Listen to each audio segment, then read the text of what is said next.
Hello and welcome to Courage to Overcome, where I talk about narcissists and toxic people and relationships with a bit of psychology and with a biblical perspective. And I also upload inspirational and motivational content. So if you like that sort of thing, please like and subscribe. So today's topic, what I want to talk about is, or rather the title is, The Deception of Friendship, Unveiling the Toxic Nature of False Friendships. So basically we're going to go to look at the factors that cause friendships to turn toxic. So friendship is a fundamental aspect of human existence, enriching our lives with companionship, support, and trust. As the Bible says, a man who has friends must himself be friendly, but there is a friend who sticks closer than a brother. However, it is an unfortunate reality that some individuals we believed to be friends ultimately prove themselves to be enemies. And so we will explore the reasons behind these disheartening situations, shedding light on the deceptive nature of friendships and the factors that lead to their disintegration. So the betrayal of friendships can stem from various causes and various reasons, including jealousy, conflicting interests, and personal insecurities. Additionally, the lack of genuine emotional connection, hidden agendas, and the ability to sustain trust can all contribute to the transformation of friends into foes. By examining these underlying factors, we can better understand the complexities of human relationships and guard against such disillusionment in the future. So, number one factor that we're going to look at is jealousy. Just bear with me for a moment. Jealousy often acts as a catalyst for the deterioration of friendships. When one friend achieves success or experiences personal growth, it can evoke envy in others, leading to resentment and a desire to undermine their achievements. For instance, imagine a group of friends, all aspiring musicians who initially support one another. However, as one member starts gaining recognition and opportunities, jealousy may arise among the remaining friends, causing a rift and transforming their friendship into animosity. I think another example which may be common to most people is a situation, because we've heard a lot of it in the news, especially American news, is a situation whereby maybe in high school or secondary school, one of the friends is kind of, for example, there might be a group of friends or just, one or two friends. And one of them is kind of the underdog in a group of friends or a friend, or I'm going to talk particularly about females because that seems to be something that happens to females a lot. And I really don't know much about males, to be honest. So I'm just going to talk about what I know. So this individual is secretly looked down on among the group or with her friend because maybe she's not as pretty, or she is overweight and she's not as popular, and they kind of like to have her around because it makes them shine the more because, she's not pretty and she's not attractive.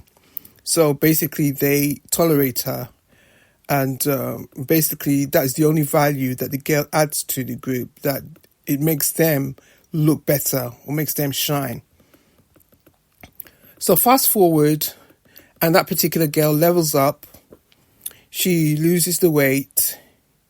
She's in college just to get ahead, to increase her value.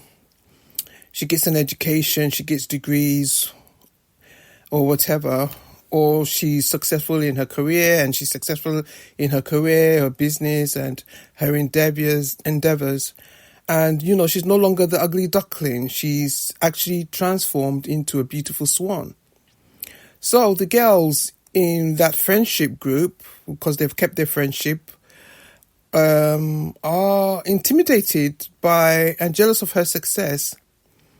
Now, if this friend was discerning and wise, she will see the red flags. But obviously, I think because she has probably been an underdog in that particular group, of that friendship group. And so now that she's doing well and they're seemingly kind of like congratulating her and,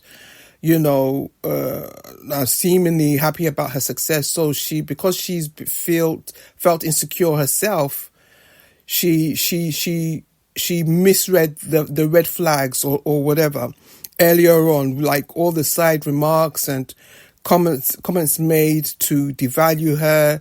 She just let them slide. Or just the behaviors such as leaving her out of trips or excursions or outings, etc.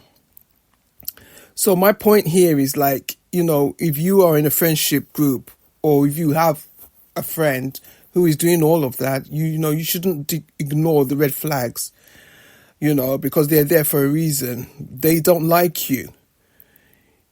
They don't like you at all. They're not your friend. So we'll go on to the second thing, conflicting interests. As individuals grow and evolve, their interests and priorities may diverge, leading to the erosion of once strong friendships.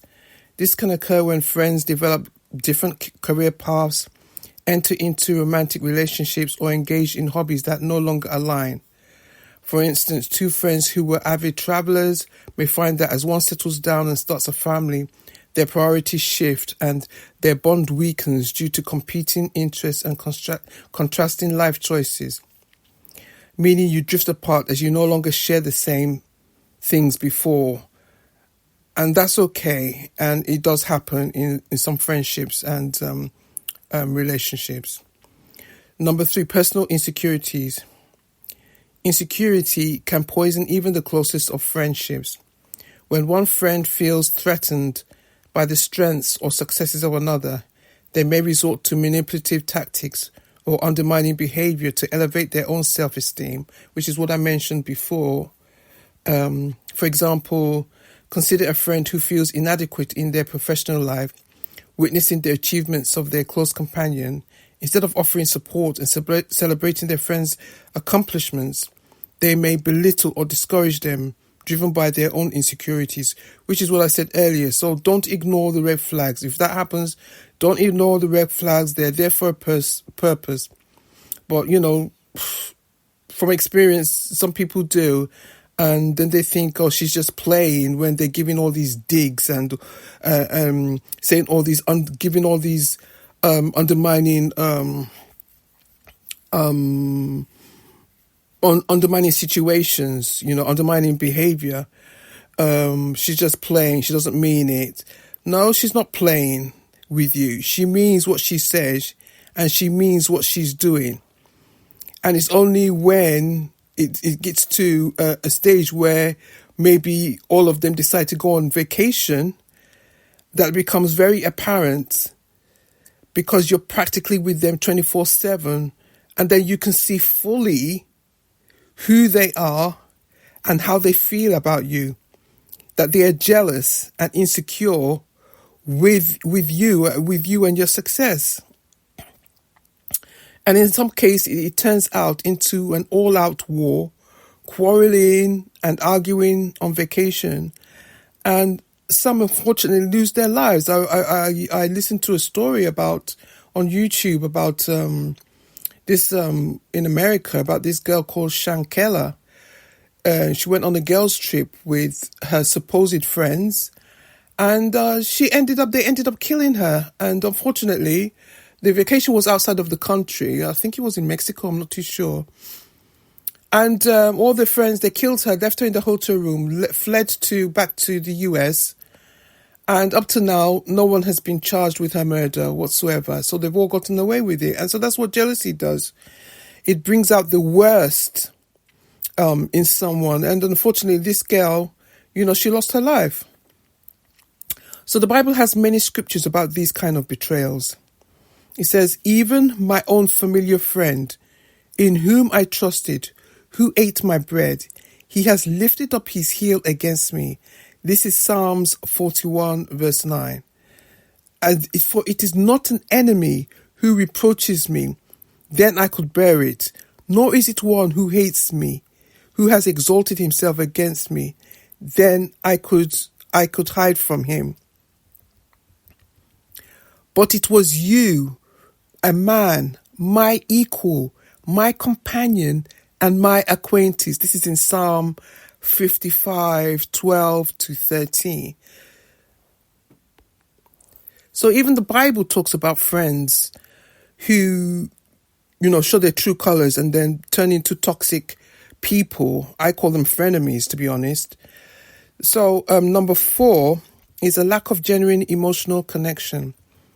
Authentic friendships are built upon trust, understanding, and empathy, and love, and caring. However, if one or both individuals fail to establish a deep emotional connection, the friendship may remain superficial and vulnerable to dissolution. Superficial friendships lack the solid foundation necessary to withstand challenging times, resulting in a shallow bond that crumbles under pressure. So, if an individual had a genuine love and affection for their friend, they would not resort to bouts of jealousy or off-putting behavior or undermining behavior. If they really did care about that person, they genuinely love that person, they would be happy for their successes, they would be happy for their achievements, and they would be supportive because of the authentic love they have for their friend. And sometimes if you feel if that person feels a bit uneasy because they feel like they're not doing as much as they need to do, and they're not happy with where they are, and they see that you are doing great things, I think it would just challenge them to, genuine friends, it would just challenge them to want to, do better and level up just like their friend did. And maybe ask their friend for advice, on how they can level up, and maybe, go back to school or retrain or something, but not if there is a genuine emotional connection. So sometimes when these things happen, it's because there wasn't any genuine love. There wasn't any genuine care at all. Which brings me to my next point, which is hidden agendas. Some individuals enter into friendships with ulterior motives, seeking personal gain or exploiting the trust of others. These individuals may pretend to be friends only to exploit their companions' vulnerabilities or manipulate them for their own benefit. Such deceitful behavior often reveals itself when the hidden agendas become apparent, leading to a revelation of the true intentions and the end of the friendship. So, in conclusion, while the disillusionment of friendships can be disheartening, understanding the underlying reasons behind this transformation is crucial for personal growth and future relationship building. Jealousy, conflicting interests, personal insecurities, lack of genuine emotional connections, and hidden agendas all contribute to the demise of friendships. By being mindful of these factors, By being mindful of these factors, individuals can navigate their social circles more effectively, cultivating meaningful friendships while being cautious of those who may turn out to be enemies in disguise. So be more aware, be more discerning, and conduct yourself with wisdom as a Christian. Cut out those traitors from your life. You don't need the aggravation and drama. Most importantly, you could be saving your life. So I hope you enjoy this episode, and please like and subscribe, and I'll meet with you again in the next episode. God bless. Bye.